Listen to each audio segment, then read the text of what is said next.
Hello दोस्तों, स्वागत है आप सभी का मेरे यूट्यूब चैनल पे। दोस्तों, काव्या शो का रिव्यू करते हैं।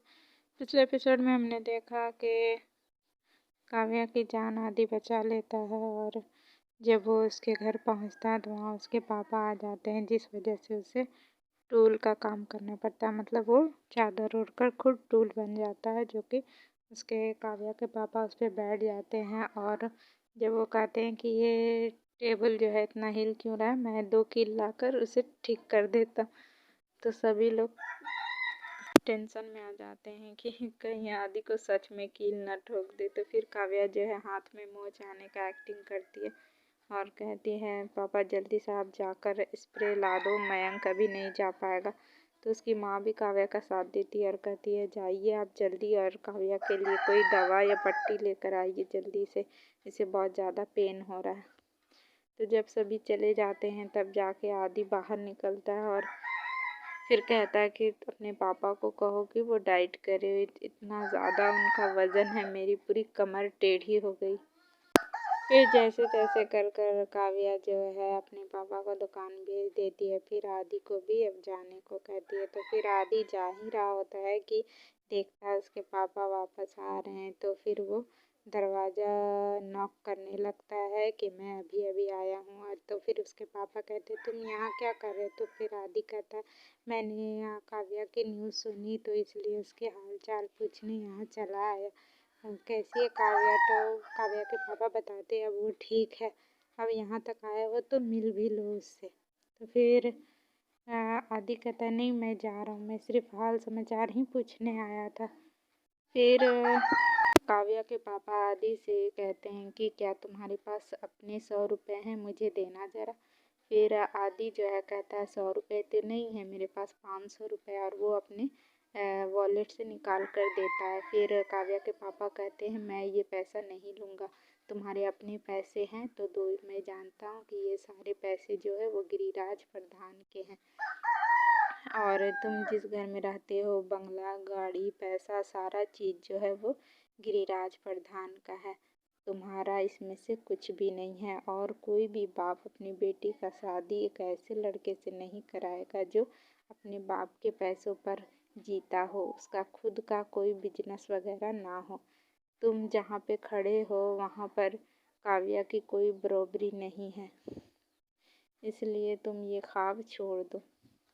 ऐसी बहुत सारी बातें कहते हैं। फिर काव्या जो है अपने पापा को रोकने की कोशिश करती है, तो काव्या की माँ उसे रोक देती है और कुछ भी कहने नहीं देती। और फिर आदि वहाँ से जो है कुछ बिना बोले ही चला जाता है।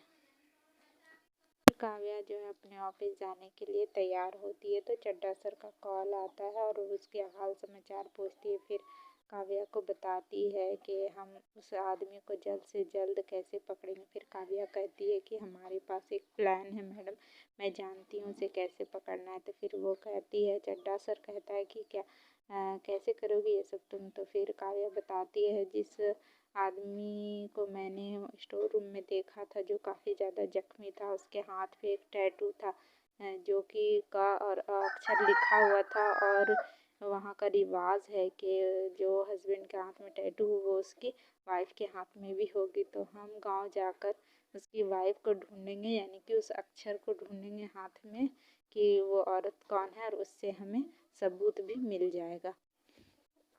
चड्ढा सर कहती हैं कि जो भी करना है जल्दी करो, हमारे पास वक्त बहुत कम है, हमारे ऊपर भी काफ़ी ज़्यादा प्रेशर पड़ रहा है। फिर काव्या कहती है, ठीक है मैं जल्द से जल्द ये काम करूँगी।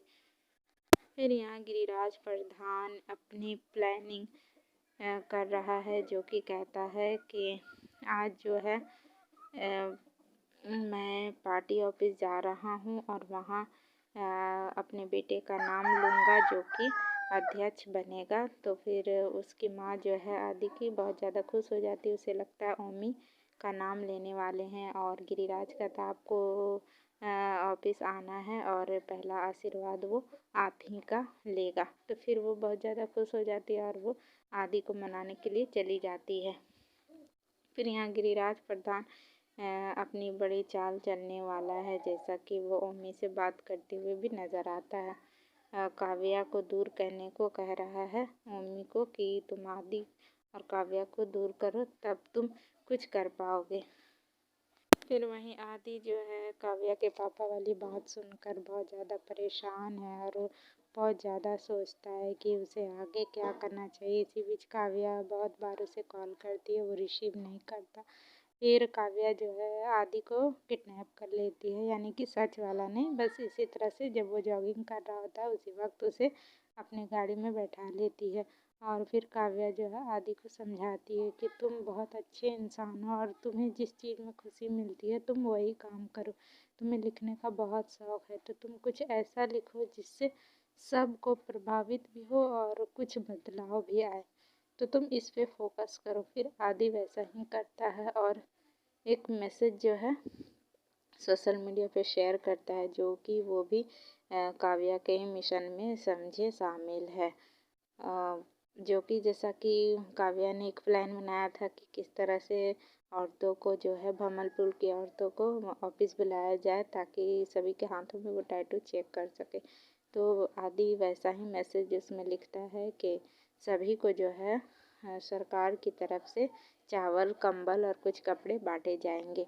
और ये मैसेज सभी को चला जाता है। फिर आदि जो है काव्या को कॉल करता है और पूछता है क्या प्लान जो है कुछ असर कर रहा है। काव्या कहती है नहीं, अभी तो ऐसा कुछ नहीं देखने को मिल रहा है, लेकिन हो जाएगा, थोड़ा टाइम लगेगा। तो इसी बीच जो है औरतों की भीड़ जो है ऑफिस में जमा हो जाती है और आदि और काव्या भी बात ही कर रहे थे। फिर वो दोनों जो है फ़ोन रख देते हैं। फिर काव्या अपने काम में लग जाती है। फिर इसी बीच जो है काव्या की माँ काव्या को समझाती है कि बेटा तुम आदि को भूल जाओ, क्योंकि तुम्हारे पापा इस रिश्ते के लिए कभी राजी नहीं होंगे। फिर काव्या कहती है कि दोनों हमारी लाइफ में बहुत ज़्यादा इम्पोर्टेंट है, हमें दोनों चाहिए और धीरे धीरे हम पापा को भी मना लेंगे। तो फिर ये सारी बातें होती है। फिर देखते हैं काव्या ने जो प्लानिंग की है, जो जाल बिछाया है कि टैटू वाली औरत को ढूंढ लेगी, जो कि और का अक्षर के जो शब्द उसके हाथ में होंगे टैटू बने हुए, उसी से सारा सबूत जो है इकट्ठा होगा। तो दोस्तों देखते हैं आगे का एपिसोड में क्या होता है। अगर ये एपिसोड अच्छा लगा तो प्लीज़ लाइक करें वीडियो को, चैनल को सब्सक्राइब करें और वीडियो शेयर ज़रूर करें। मैं फिर मिलूँगी नेक्स्ट वीडियो में, तब तक के लिए बाय बाय।